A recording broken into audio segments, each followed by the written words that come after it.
Hello there and welcome back to another installment of SCP Readings with your reader here, G-Modon. Today we're looking at SCP-1993. There's a link down in the description for you to follow along as I read out loud.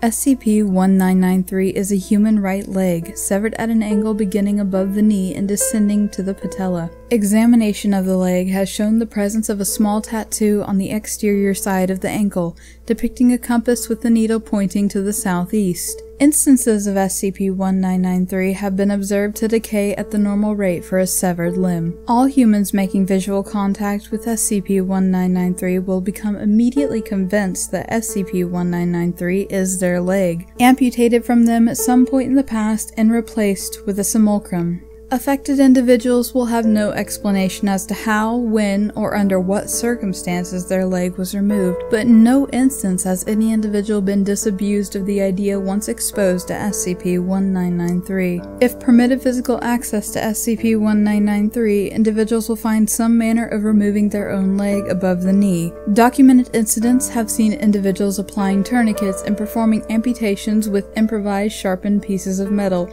shards of glass, or their own teeth, cutting through skin, muscle, and tendon, dislocating the patella and severing all requisite tendons and the anterior cruciate ligament. Individuals will then attempt to attach SCP-1993 to their own bodies, again using whatever materials are available to them. However, given the complexity of microsurgical reattachment, this will often be carried out haphazardly, with many affected individuals electing finally to connect the limb via topical methods such as stapling or using adhesive chemicals. While exposure to SCP-1993 causes affected individuals to ignore or mentally suppress sensations of pain during the procedure, the massive damage caused by the amputation typically results in death by any combination of blood loss, shock, or injuries caused by attempting to walk on the attached leg. In the event that the patient survives the procedure's immediate aftermath, infections resulting either from general exposure to bacteria or from contact with necrotic tissue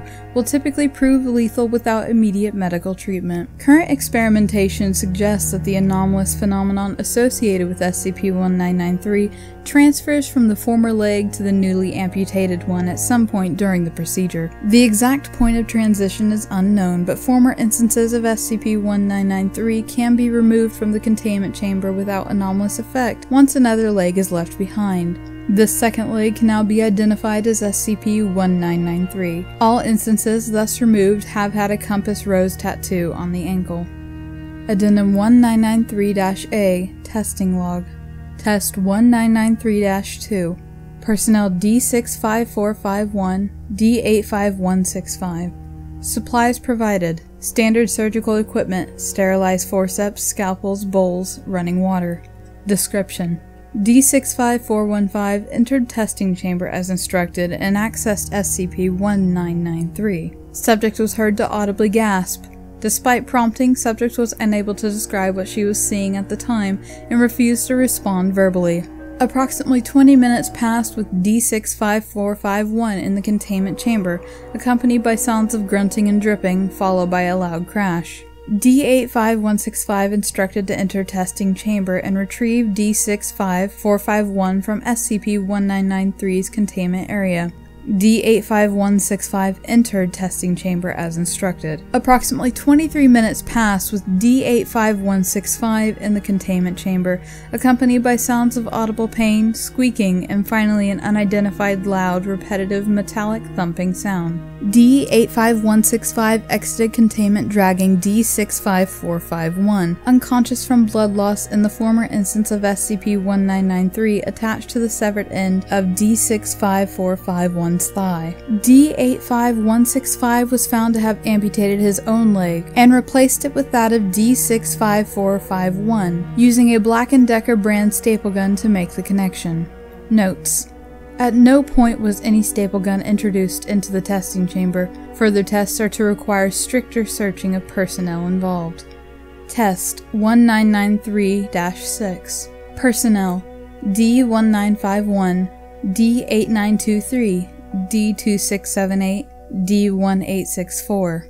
Supplied provided: standard surgical equipment as above. Description: All 4 D-Class personnel entered containment and accessed SCP-1993 without difficulty. Upon accessing, all 4 individuals refused to respond to verbal instructions or requests for updates. The following 20 minutes of audio output closely resembled a violent fistfight, accompanied primarily by grunting, dripping, and panting sounds, along with occasional mutters of "mine" and "give me."